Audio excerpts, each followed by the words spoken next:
Jika Anda baru membeli senapan, terutama senapan PCP atau senapan gas dan termasuk uklik juga teman-teman ya. Jadi kalian wajib perhatikan apa yang akan saya sampaikan ini, karena di sini adalah 5 kesalahan setiap orang yang ingin membeli senapan ataupun masih pemula yang akibatnya akan fatal, melukai diri sendiri, bahkan bisa membawa teman-teman ke hukum. Jadi akan kita bahas setelah intro yang satu ini.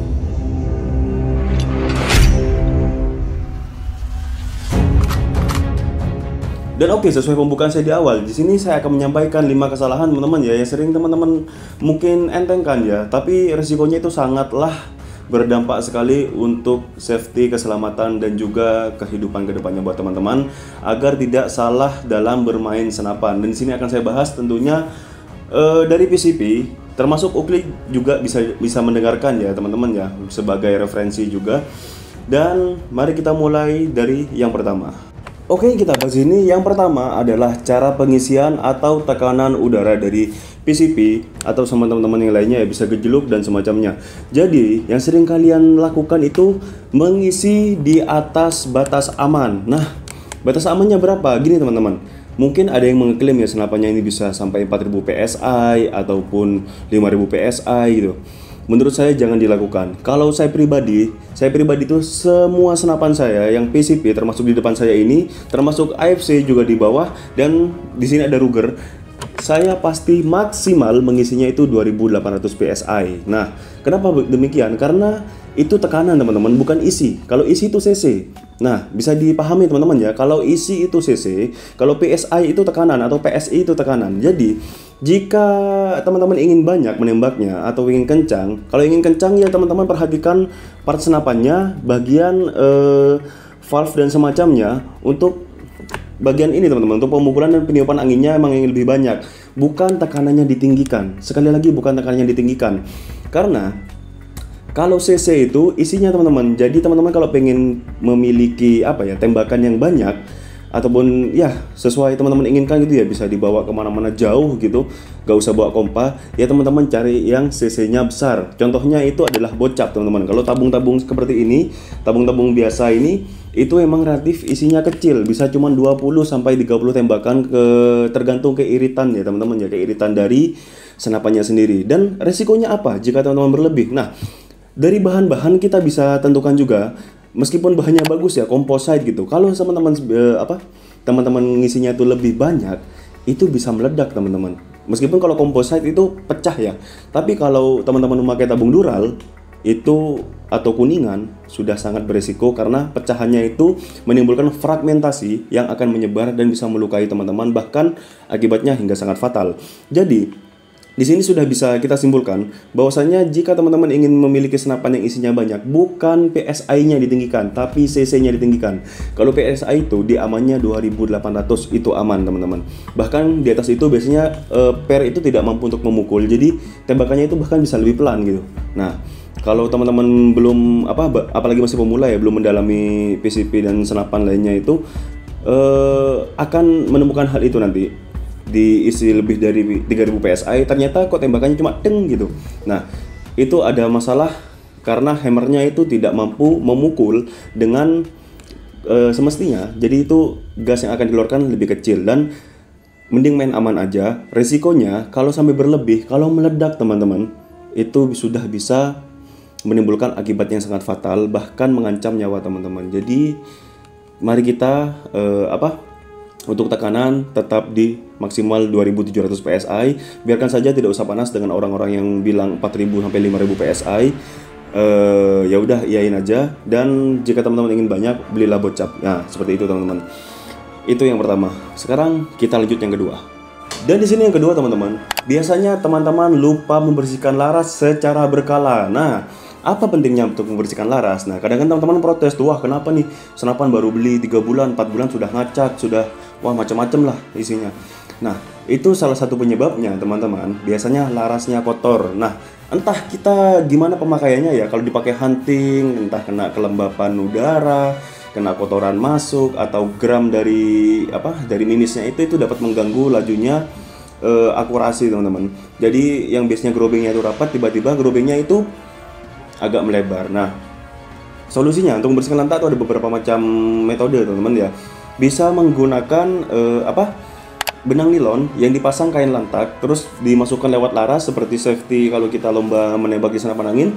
Nah, kayak safety flag itu teman-teman, tapi isinya tuh ada benang lantaknya. Itu bisa ditarik dan dilakukan berkali-kali sehingga membersihkan isi larasnya ini kinclong lagi teman-teman. Nah, itu sangat penting. Dan yang kedua juga bisa dengan cara disikat menggunakan ada alat khusus yaitu tusukannya teman-teman ya, untuk tusukan yang memiliki sikat dan memang gunanya untuk membersihkan laras. Dan lakukan dengan hati-hati jika itu terbuat dari bahan logam karena agar tidak mengikis teman-teman ya. Kalau laras itu sampai cuil sedikit itu dapat mengakibatkan groping yang semakin acak-acakan dan sangat fatal karena laras ini termasuk jantung dari ini teman-teman, dari senapan. Dan itu sangat penting teman-teman perhatikan kebersihan dari laras. Nah, kadang orang menyepelekan yang bersihkan cuma bagian sil-silnya saja, luarnya saja, teleskopnya saja. Laras itu sering diabaikan. Jadi penyebab kalian ngacak itu karena kalian kurang memperhatikan kebersihan dari laras. Nah, itu untuk yang kedua. Sekarang kita lanjut yang ketiga. Di sini yang ketiga yaitu memakai peluru asal-asalan. Nah, ini maksud peluru asal-asalan ini gimana? Mungkin teman-teman sudah mencoba peluru yang mahal-mahal ya. Ada 3 kaleng nih peluru mahal. Kalian coba semua dan ternyata hasilnya tidak memuaskan. Nah, itu pertama-tama teman-teman. Kalau teman-teman sudah cocok dengan satu peluru atau sudah memastikan memakai peluru itu, pakai itu saja teman-teman. Jangan usah ganti-ganti karena banyak pertimbangannya yaitu dari bentuk pelurunya. Kita juga sudah tahu ya, kalau bentuk peluru itu ada yang macamnya, ada yang slug, ada yang dome, ada yang subpoint, ada yang flat atau ya flat teman-teman ya, atau datar, dan juga roknya macam-macam, ada yang halus, ada yang memiliki rok, ada yang tebal, ada yang rapuh. Nah, dan itu sangat berpengaruh, apalagi grainnya masing-masing teman-teman ya. Grain ini adalah satuan berat yang bisa digunakan untuk peluru atau mimis. Dari dunia persenapanan atau senjata api pun memakai satuan grain, bukan gram. Nah, kan kadang ada tuh rata-rata pakai 12 grain ya. Terus peluru satunya itu 8 grain, ada yang 16,3 grain, ada yang 18 grain, bahkan ada yang lebih dari itu. Nah, kalau teman-teman acak-acakan pakainya, teleskop ini juga bingung teman-teman. Jadi, aduh ini pakai yang mana, ya ini pakai yang mana. Jadi kan disetel pakai yang apa? Yang misal 12 grain. Terus besok hunting ataupun menembak itu memakai yang 8 grain. Ya jelas lebih melayang-layang pelurunya karena lebih ringan dan juga bentuknya bisa jadi beda. Kalau pakai misal nih pakai 12 grain tapi satu ring, terus besoknya memakai 8 grain yang nggak ada ringnya, yang cuma dome biasa, itu juga akan acak-acakan teman-teman. Acak-acakannya itu bukan kemana-mana juga ya. Yang beda dengan crosshair yang teman-teman setel pertama kali, itu akan berbeda dari setelan peluru yang lainnya. Jadi teman-teman jangan asal-asalan untuk mengganti peluru. Kalau yang sudah cocok dengan satu peluru, pakai itu saja, tidak usah berganti-ganti lagi. Dan itu sangat penting demi akurasi kalian, dan tidak bagus juga kalau kita sering-sering ganti peluru. Buat laras itu katanya tidak bagus gitu loh. Saya pikir-pikir juga ya sama, tidak bagus emang. Nah, jadi untuk peluru teman-teman perlu perhatikan, hanya pakai satu merek saja dari awal kalau bisa, konsisten. Nah, itu yang paling bagus. Jadi kalau sudah kadung sudah cocok sama pelurunya, ya udah, kan kita akan enak tuh. Kita akan hafal-hafal sendiri dengan perkenaan senapannya itu. Dan ini wajib diperhatikan bagi pemula ataupun orang yang baru memiliki senapan angin. Nah, sekarang kita lanjut yang keempat. Yang keempat di sini adalah masalah penyimpanan. Nah, kenapa dengan masalah penyimpanan ini? Ini sangat riskan teman-teman. Jika teman-teman menyimpannya di rumah, pastikan itu dijauhkan atau dihindarkan dari jangkauan anak-anak. Nah, meskipun anak-anak mungkin di rumah ya, atau ada ponakan Anda siapa dan dia sudah paham dengan senapan itu, tidak berani untuk memegang, kan siapa tahu ada orang lain atau bawa anak kecil lain, ada tamu lain, ada saudara lain yang datang, itu akan sangat berbahaya jika dipermainkan dengan sembarangan teman-teman ya. Apalagi safety-nya seperti kunci dan seperti dilihat di larasnya di chambernya masih ada mimis atau apa, kan nggak ada yang tahu. Kadang tuh orang tuh lupa, berburu waktu pulang atau habis latihan, pas pulang nggak dicek lagi untuk larasnya dikosongkan. Nah, paling aman emang pakai safety flag itu teman-teman ya, dimasukin benang itu, benang nilon sampai depan, dipastikan itu larasnya tuh bersih dan sini ada benderanya biasanya, itu paling aman. Dan juga penyimpanannya juga jangan lembab-lembab teman-teman. Kalau lembab-lembab itu nanti bagian-bagian partnya itu akan berkarat dan itu akan bisa merusak bagian-bagian senapan teman-teman. Seperti laras paling riskan, karena kalau laras sudah berkarat itu sudah susah untuk diatur lagi. Dan juga pastikan yang bagus tuh gimana ya, kalau ada box ya atau lemari khusus ya, simpan di lemari khusus dan kuncinya disimpan sendiri. Atau kalau ada koper ya udah simpan di kopernya atau disimpan di tasnya.